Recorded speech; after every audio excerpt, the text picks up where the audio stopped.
لەسەر بانگێشتی فەرمی پارتی سۆسیال دموکراتی سوێد بۆ بەشداری لە 37مین کۆنگرەی حیزبەکەیان لە شاری یۆتۆبۆری، ئەندامی سەرکردایەتی و بەرپرسی پەیوەندیەکانی دەرەوەی پارتی دموکراتی کوردستان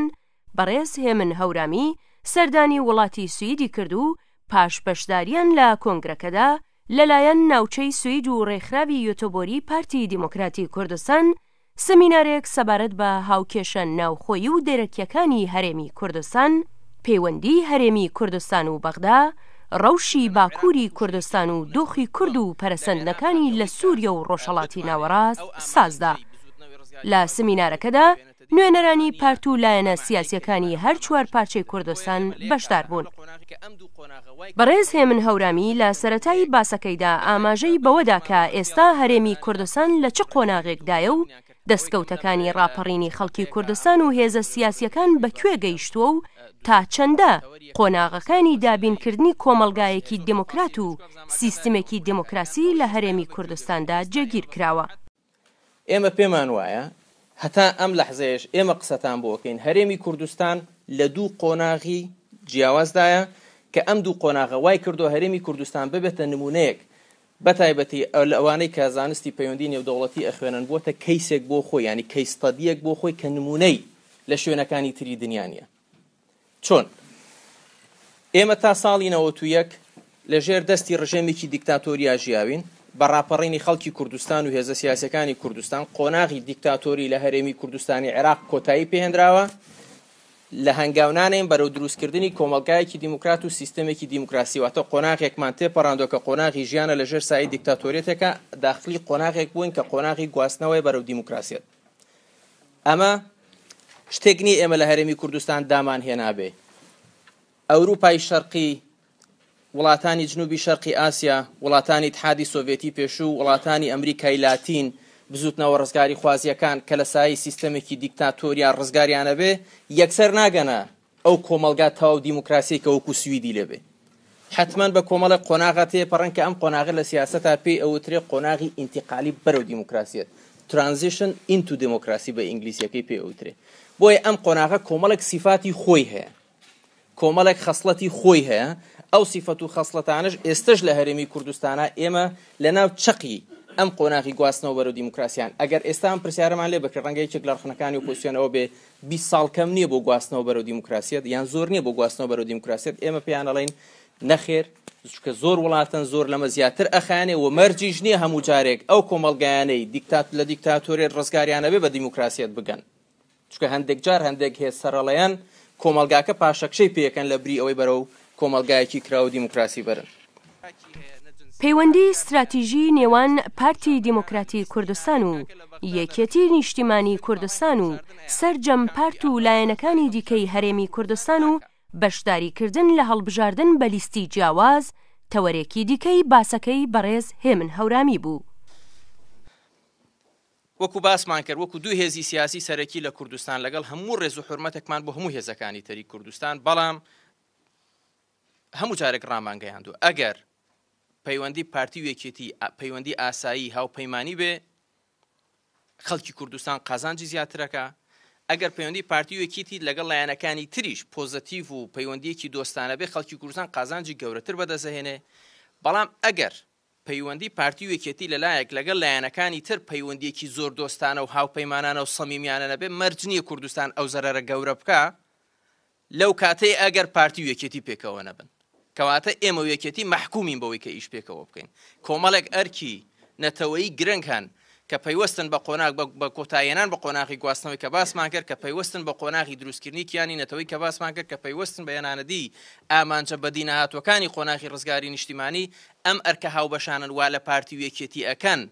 لە چوارچێوەی پرۆسەیەکە هاوپەیمانەتیەکە کە پێوتری ڕێکەوتنی استراتیجی پێکەوە مامەڵە لەگەڵ ئەو ئیستیحقاقی مەرحەلێ بکەن کە ئێستا خەڵکی کوردستانی عێراقی پیاتەیە پەڕێ. ئێمە یەکێتیش ئێستا مەحکومین بەوەی پێکەوە سیاسەتێک ئیدارە بکەین کە ئیرادەی خەڵکی کوردستان و ئیرادەی خەڵکی کوردستان بە قۆناغێکی پۆزتیڤتر بگەێنی. بۆیە ئێستا هەردوو لامان پێش ئینتیخابات و لە کاتی ئینتیخابات و پاش ئینتیخاباتیش بۆ معلوماتان ئێمە و یەکێتی هەر پێکەوە بی. ئێمە و یەکێتی پێکەوە بە لیستی جیاواز ڕاستە دابەزین، بەڵام پێکەوە ئیدارەی هەڵمەتی هەڵبژاردنەکەین هاوکاری یەکتریشە بین دژی یەکتریش قسە ناکەین هاوکاری سەرخستنی پرۆسەکەکەین لە کاتی هەڵبژاردن دە پاش هەڵبژاردننیش ئێمە و یەکێتی پێکەوە حکوومەت پێکەینەوە ئەگەر خەڵکی کوردستان متمانی بە ئێمەدایەوە بۆیە ئێمە ئەمانەوێ پێکەوە لەگەڵ هەموو لایەنەکانی تر ڕنگڕێژی قۆناغێکن کە لە کوردستانە سیستەمێکی سەقامگیری دیموکراسی بێنینە ئارا کە خەڵک مەزدەری متمانەدان بێ بە لایەنەکان نەک ئەوەی هێزێک نەیتوانیەوە لە هەڵبژاردن دەنگ بەدەست بێنێ بێت لە ڕێی سەپاندنی ڕایەکی کەمینە کۆی ئاراستی سیاسی وڵاتێک دیاری بکە. لە تەوەری پەیوەندیەکانی نێوان هەرێمی کوردستان و حکوومەتی عێراق هەورامی وێڕای ئەوەی کە ئاماژەی بە یەکریزی و یەکگرتووی هێزە سیاسیەکانی کوردستان لە پێناو پاراستنی دەستکەوتەکانی خەڵکی کوردستان و داخوازەکانی سەرکردایەتی کورد بەرامبەر بە دەوڵەتی عێراق کرد و وتیشی کە داخوازەکانی هەرێمی کوردستان لە پاش ساڵی 2003وە تاوەکو ئێستا لەلایەن حکوومەتی عێراقەوە نەک جێبەجێ نەکراون بەڵکو کەوتونەتە ژێر هەڕەشەشەوە. پێش 2003 بەشێک نەبووین لەو عێراقی کە هەبوون بۆ خۆمان سیستەمێکی تایبەتمان هەبوو پارەمان جیاواز بوو بەشێک نەبووین لە بەغداوا بوو بەڵام لە دوای 2003 و عێراقێکی تازە هات قەراران ما بەشێک بینەوە لەم عێراقە بەڵام ئێمە کۆمەڵێک مەرجمان هەبووە کۆمەڵێک بنەما هەبووە ئەو بنەمایانە 3-4 بنەما بوون بنەمای تەوافق بووە چونکە ئێمە نەتەوەی دووەمین لە عێراق و ئێمە هێزێکی سیاسی نین لە بەغدا نوێنەرایەتی حیزبێکی سیاسی بکەین دوو مەسەلەی تەوازن بووە مەسەلەی فیدرالیزم بووە مەسەلەی دەستور و ڕێکەوتنەکان بووە ئێستا ئەوەی لە عێراق ئەی بینین هیچ یەکێک لەمانە نە ڕێزی لێیگیرێ نە جێبەجێ ئەکرێ و هەڕەشەشیان لەسەرە بۆی بەڕاستی ئێستا سەدام لە عێراق نەماوە بەس عەقڵیەتی سەدامی هێشتا باڵادەستە لە بەغدا دیکتاتۆرێتی سەدام نەماوە بەڵام دیکتاتۆرێتی عەقڵی نەتەوە و ئاینی سەردەست لە بەغدا بۆ مامەڵەکردن لەگەڵ پرسی کورد لەناو بەغدا عەقڵیەتێکی فراوانخواز و دەسەڵاتخوازە هێشتا مەسەلەی جێبەجێکردنی مادەی 140 و مەسەلەی شەراکەت و مەسەلە استراتیژیەکانی وەکو پێشمەرگە و نەوت و گاز و سەرژمێری و شەراکەتی سیاسی ئەمنی ئابووری کە کورد فعلەن شعور بەوەکە کە شەریکە لەناو عێراقا ئەم شتانە هەمووی لەژێر هەڕەشایە و لە هەمووشی زیاتر ئەوەی کە ئەم ماوە بینیتان ڕوویە مەسەلەی تێپەڕاندنی بودجەی عێراق بوو بەبێ گوێدانە بیر و بۆچوونی خەڵکی کوردستان بوو ئەم قانونەی کە ئێستا تیان پەڕاندووە بودجەی عێراق بەبێەوەی دەنگی کوردی لەسەر بێ کۆمەڵێک مادەی تیای هەمووی مادەی عقوباتن بۆ هەرێمی کوردستان لە مادەی دەستورە مادەی دەیەمی مەشروعی بودجەی عێراق کە تیان پەڕاندووە ئەڵێ ئەگەر هەرێمی کوردستان ڕۆژانە 250,000 بەرمیل نەوت تەزدیر نەکات نەیەتەدا وارداتی حکوومەتی عێراق ئێمە لە 7% بڕین ئەڵێن ئەگەر هەرێمی کوردستان ڕێگە نەیات کێبڵی کارەبا بەناو خاکی هەرێمی کوردستانە تێپەڕێ بۆ شێوەی کە وەزارەتی کارەبای عێراق ئەوێ ئێمە لە 7% هەرێمی کوردستانە بڕین ئەگەر هەرێمی کوردستانی عێراق نەیەڵێ فایبەر ئۆپتیک بە هەرێمی کوردستانە تێپەڕۆ ئێمە کۆنتڕۆڵەکەین ئێمە لە 7% حکوومەتی لە هەرێمی کوردستانە بڕین یعنی ئەمە هەمووی قانونی عقوباتە بۆ هەرێمی کوردستان نەک مەسەلە پارەی شەریکات و ئەوانە بێت لەگەڵەوەشە حتا ئەگەر پارەی شەریکاتیش بێ بۆ ئەو نەوتە نەوتی کێ بووە شتێکی نیشتیمانی ئێمەیە هەورامی وێڕای ئەوەی کە گواستنەوەی قۆناغی خەباتی چەکداری بۆ قۆناغی خەباتی سیاسی لە باکووری کوردستان بە ئەرێنی پەسند کرد ئاماژەشی بەوەدا کە ئەم قۆناغا قۆناغێکی ساوایە و پێویستی بە هاوکاری هەمەلایەنە هەیە لە کوردستانی باکوور ئەوەندەی خەباتی سیاسی ئەتوانێت دەستکەوت بۆ کورد بەدیبێنێ ئەوەندە خەباتی چەکداری ناتوانێت دەستکەوتانە بەدیبێنێ بە تورکیاش وتراوە 28 جار پەلاماری عسکەریتان لەسەر پەکەکە کرد هەموو حەلەکانی و حەلی عسکەری و ئەمنی بوون نە ئەتوانن کورد بتوێننەوە نە ئەتوانن کۆتایی بە کورد بێن نە ئەتوان کۆتایی بە پەکەکەش بێنن بۆیە ئەگەر لەسەر ئەم سیاسەتی خۆتان بەردەوام بن چکە لە شکست شتی ترتان دەست ناکەوێ بۆیە سیاسەتی ئێمە پشتگیریکردنە لەو پرۆسەی ئێستا لە تورکیا دەستی پێکردووە بەڵام ئەم پرۆسەیەکی ساوایە پێویستی بە هاوکاری هەموو لایەک کوردستانیەکان هەیە پێویستی بە دەعمی ئەوانە هەیە کە ئاشتیانەوێ چونکە ڕێگری زۆریش لە بەردەم ئەم پرۆسەیە دروسە بێ پرۆسەیەک نییە ئێمە بڵین وڵات تەواو ئیتر کێشەی کورد لە تورکیا نامێن و هەموو چارەسەرەکە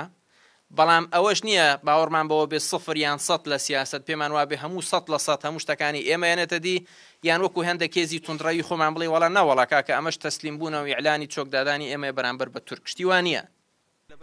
سەبارەت بە ڕۆژاوای کوردستان و پرسی کورد لەو پارچەی کوردستان بەڕێزهێمن هەورامی ئیشارەی بەوە کرد کە نە ڕێژیمی بەشار ئەسەد و نەهێزی معارەزەی باڵادەستی سووریا ئامادە نین دان بە مافەکانی کورد دابنێن بۆ ئێمە گەورەترین شت لە سووریا پرسی کوردە لە سووریا پرسی کورد بە کوێگە مافەکانی خەڵکی کوردستانی ڕۆژاوات چۆن دێنە دی بەڵام زۆر بە سەراحەت پێتان بڵێن